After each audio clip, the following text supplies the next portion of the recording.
The tribal chief is back, and he's not here to talk, he is back to take what rightfully belongs to him, and that is his glory. For months, Seth Rollins thought he had WWE on lock. Titles, allies, influence. But while Seth built his faction in the spotlight, Roman Reigns rebuilt in the shadows. And last night, he walked out of the dark, with the Usos behind him. This isn't the old bloodline.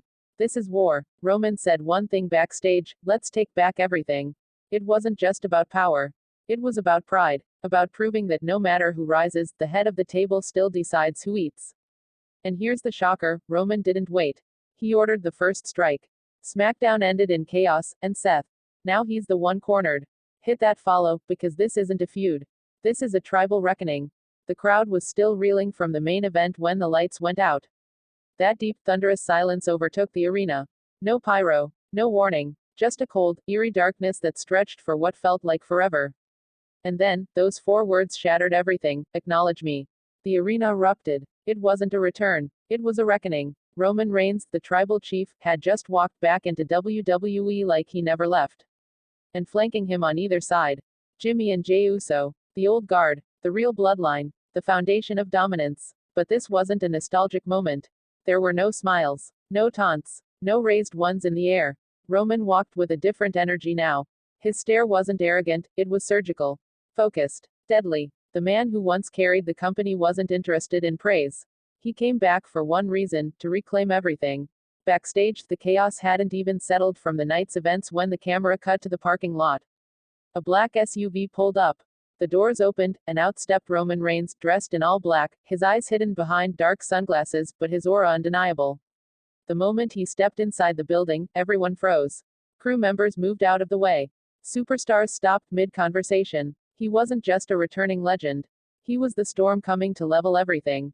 And then, just as the tension began to rise, the camera caught two more shadows moving behind him: Jimmy and Jey Uso. The brothers had vanished from major storylines for weeks, but now they stood with Roman, shoulder to shoulder, no hesitation. There was no fist bump.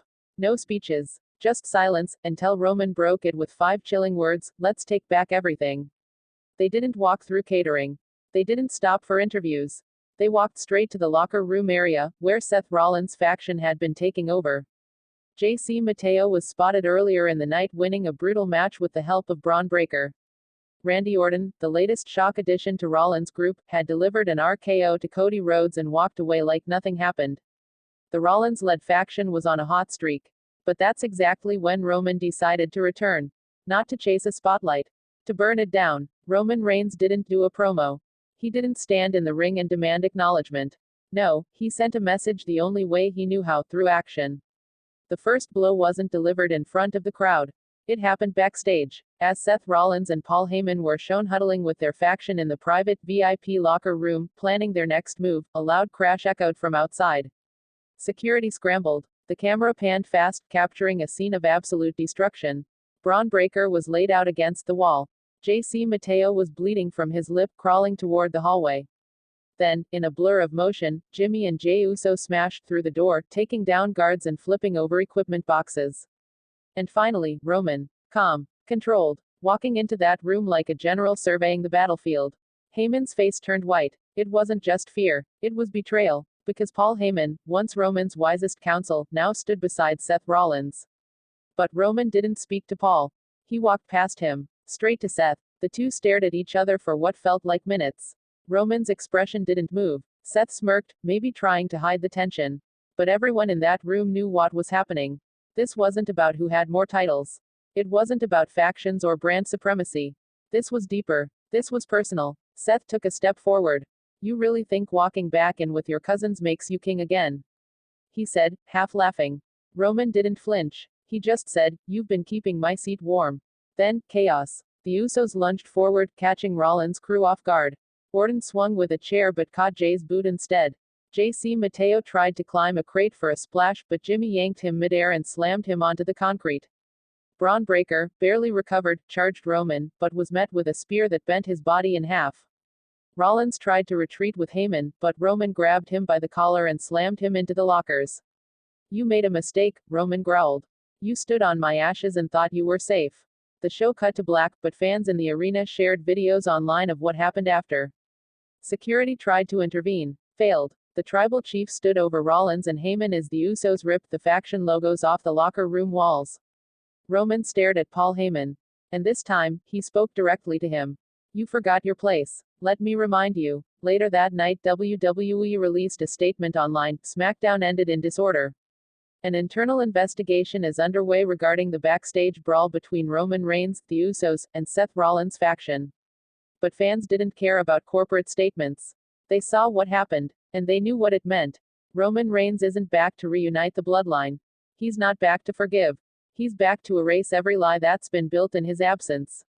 And this new war, it's not just for championship belts. It's for respect, legacy, survival. Because while Rollins played the game publicly, adding muscle, strategizing with Heyman, stacking victories, Roman played the long game in silence.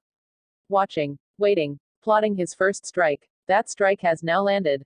Social media exploded. Hashtag tribal reckoning trended for hours. Fans weren't just celebrating a return. They were bracing for war. The lines are drawn. Roman Reigns, Jimmy Uso, and Jey Uso on one side. Seth Rollins, Randy Orton, Braun Breaker, JC Mateo, and Paul Heyman on the other. But the numbers don't matter anymore. What matters is who's willing to go the furthest. Who's ready to lose it all to take back what was once theirs. Roman didn't pick a fight. He declared war. And unlike before, this time he isn't defending a title. He's defending a legacy. And if you think he's going to stop after one night, think again. The next episode of SmackDown is already being teased by WWE as the most dangerous night in modern WWE history. Why? Because Roman Reigns has promised that this war is only beginning. And he doesn't want a match. He wants a purge. So what's next? Will Seth Rollins strike back with firepower of his own? Will Heyman try to broker peace behind the scenes, or has his time in Roman's world run out? And what about Orton, the Viper, the wildcard? Will he stay loyal to Seth, or does he have his own agenda? All we know is this: Roman Reigns came back not for nostalgia, not for family hugs, but for war. A war he plans to win. If you think the return of the tribal chief was the climax, think again. That was just the spark. The fire has only begun. And when the smoke clears, Roman Reigns doesn't just want to be standing. He wants to be the only one left. Hit that subscribe button, because this isn't a feud. This is a tribal reckoning. And it's already begun.